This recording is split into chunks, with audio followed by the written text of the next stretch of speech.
sight reading without looking down. I know I keep telling you guys how important it is not to look down, and I have made a few videos on this subject, and yet here I am recording videos where I sight read and I'm looking down. True, I don't look down all the time, but I do look down probably more than I need to. And often I think I'm looking down out of precaution. I'm trying to get the right notes because I'm playing for you. I want to make it sound nice. And then I end up looking down, even though I probably don't need to. So in this video, I wanted to sight read something for you and make it my goal to not look down once. And I'll be using this concept called anchor notes. And in case you don't know what anchor notes are, have a look at this video, and I'll be using anchor notes to feel my way around the keyboard so that I don't need to look down. I've chosen a piece by Vaughan-Williams, and that's because one of you in the comments requested that I play his music. And because I've never played his piano music, I thought, why not? I'll give it a go. So I've chosen a piece called Rondo, which is from his suite of 6 short pieces. And if you're interested in having a go yourself, you can find the link to the music in the description. Alright, let's go. So it has 1 flat, and it looks like it's in D minor. And in terms of hand position changes, there are some changes, which is why I chose this piece, but there aren't that many, but the leaps are not too big from what I can see.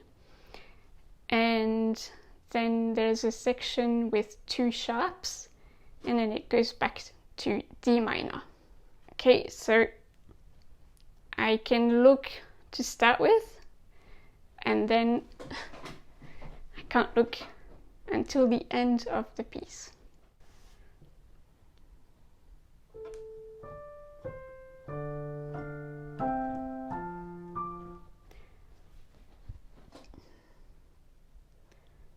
Needs to be louder.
my impressions.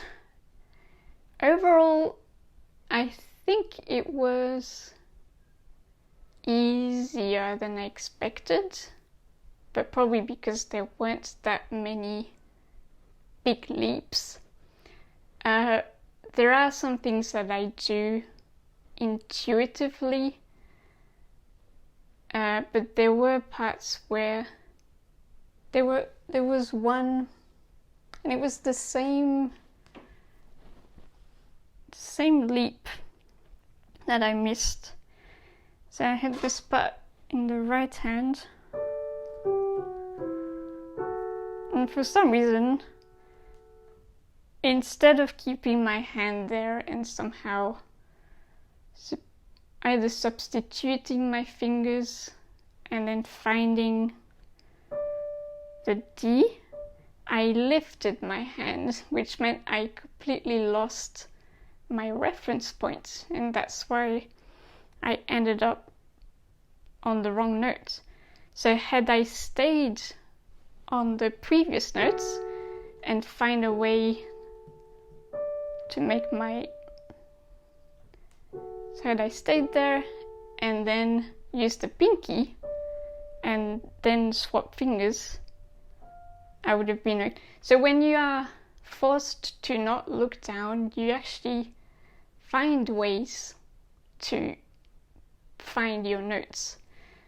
And a lot of the time it's where you're in a particular position and then you need to go higher or lower, and you can, if you're holding the notes, you can substitute the finger to get you closer to the next position. So I found myself doing that quite a lot, and I was also using anchor notes. So that's where you think of where your fingers are as a reference point to where you want to be. So I found myself using that quite a lot as well. So I encourage all of you, when you're sight reading, is to do what I did just now. Force yourself to play all the way through without looking down. Find a piece that you can actually play technically. Try not to be too ambitious and have a piece which is full of leaps. Like, find something with some hand position changes, something that's manageable for you, but try to not look down, and you'll see that you come up with tricks. You find yourself using certain tricks to move on to the next hand position. Okay, and if you haven't already done so, check out the video on anchor notes that you know a bit more about what I mean by anchor notes. Alright, I hope you enjoyed this video. If you did, then please like it and share it with your fellow musicians. Thanks for watching, and I will see you in the next video. Happy sight reading!